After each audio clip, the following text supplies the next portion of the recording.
Hello everyone, welcome back to Tomato Blues. Wishing you all a very happy new year. Today I am back with two delicious millet based recipes. Before that, thank you so much for having supported me through the last year.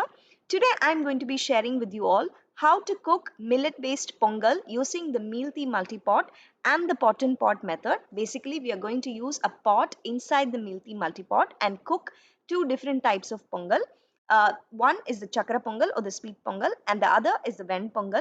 I have used tinai, that is foxtail millet, for my pongal today.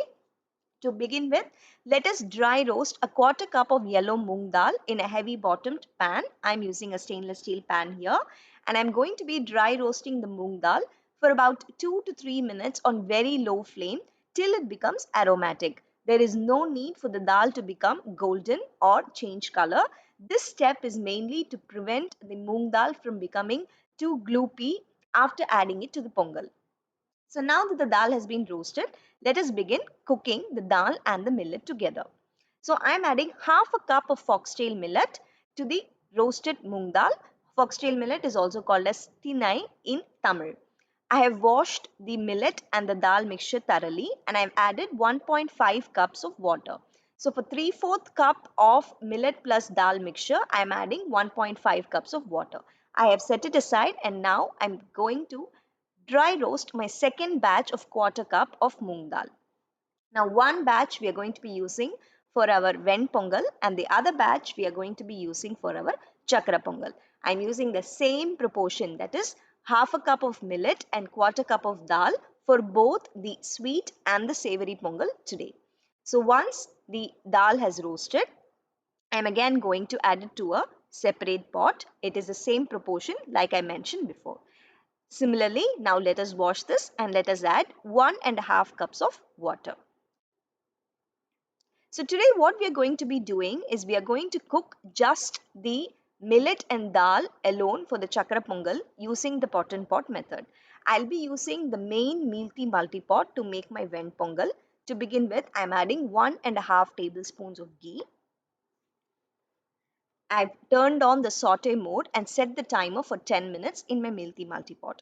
You can make the same recipe in your instant pot too. Now to the heated ghee, I'm adding 3 tablespoons of broken cashews. We are going to salt and roast the cashews till they become golden, and then I'm going to drain them and set them aside. We will be adding the cashews after the pongal is cooked. This way the cashews will remain crunchy and will not become soft. Never add cashews while cooking the pongal. This will change the texture of the cashews. Our next step is going to be adding the basic tempering for the pongal, for which I have crushed black pepper in a mortar and pestle roughly and kept aside. So in goes the 1.5 teaspoons of coarsely crushed black pepper, and now we will be adding 1 teaspoon of cumin seeds. Generally, I prefer to add a little more tempering than usual for millet pongal because it helps to build the flavor very nicely. Let's now add 1.25 teaspoons of finely chopped ginger along with 10 curry leaves. The curry leaves is the main flavoring agent in any pongal, so please don't skip it. Once we have done the tempering now, I'm going to allow the cumin seeds and the pepper to crackle nicely. Now that they are crackling, I'm going to be adding the millet and dal along with 1.5 cups of water. I've also soaked the millet and dal mixture for like 10 minutes. You can soak it for longer. This will reduce the cooking time also and will also help in easier digestion in case you have a problem in digesting the millet. Now, this is our first version, or rather the first dish we are going to be making using the pot and pot method. I'm going to allow the water to come to a gentle boil. You can see that there are a few tiny bubbles forming on the top. In goes 1 teaspoon of salt. You can always adjust the salt according to your taste requirements. And once the water starts boiling, I'm going to proceed with cooking the millet and dal for our chakra pongal or for our sweet pongal. Give it a good mix, and now I'm going to be placing a tall trivet inside this. You can also use a tall egg rack for this purpose. Once we've placed the tall trivet, I'm going to be placing our second batch of millet plus dal in another pot and add 1.25 cups of water to that pot. I'm also going to be closing this pot so that the flavors of the vent pongal do not get into this pot. Let us close it. Let us turn the valve to sealing position, and we're going to choose pressure cook mode, high pressure cooking for 11 minutes.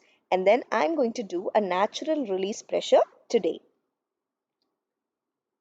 So the natural release pressure process takes roughly about 12 to 13 minutes. The millet is usually cooked completely when the pressure cooking is done. In case you're in a hurry, you can always do quick release pressure after 5 minutes of resting it. Now you can see that the millet and dal mixture for the chakra pongal is cooked beautifully. The millet is fluffy and so is the dal, and that is our vent pongal. I'm going to remove the trivet now.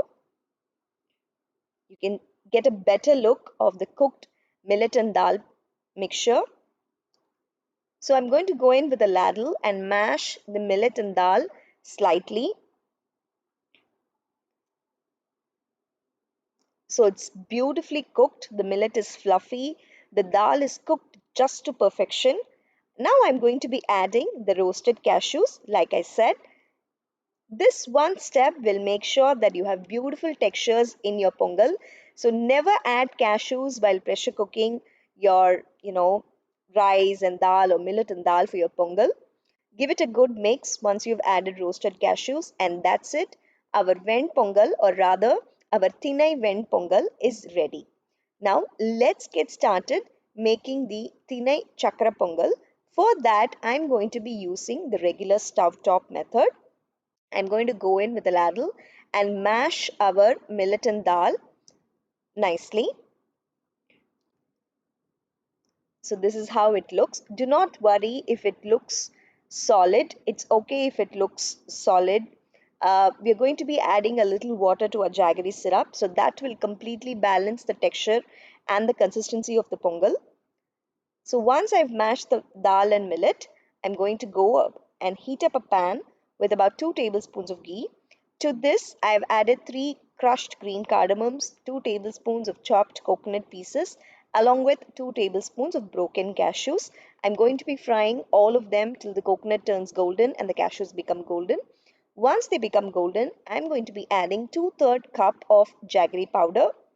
I'm using organic jaggery today. In case you're using something that is not organic, please make sure to make the jaggery syrup separately, filter it, and then add it to the pan for making the pongal. So once we've added the jaggery, let us add 1/4 cup of water. I'm going to mix it. We are not going to make any kind of string consistency based jaggery syrup today. I'm going to mix the jaggery and water well. I'm going to wait till the jaggery is dissolved completely, and I'm just going to allow it to thicken a little bit, probably similar to the consistency of honey. It's a little thick, and yet at the same time it drips easily from the ladle.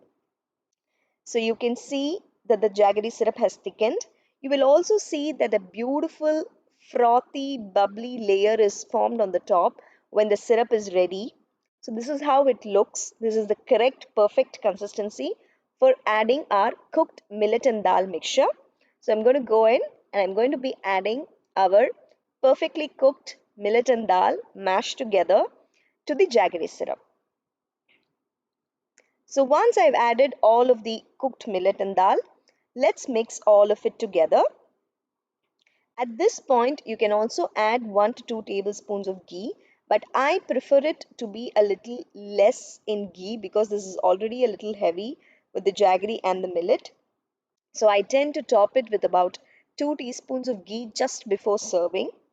So this is how it looks. I'm going to allow it to come to a gentle simmer for about 2 minutes. And like I said, I've added 2 teaspoons of ghee now, and mix it well, and our Thinai Chakra Pongal, or our Foxtail Millet Sweet Pongal, is ready to go. That's it, friends. For more recipes, please visit tomatoblues.com. Do not forget to subscribe to our channel, and do not forget to visit our food blog tomatoblues.com. Last but not the least, do not forget to subscribe to our channel. We'll catch you all soon with another video. Till then, take care and bye-bye.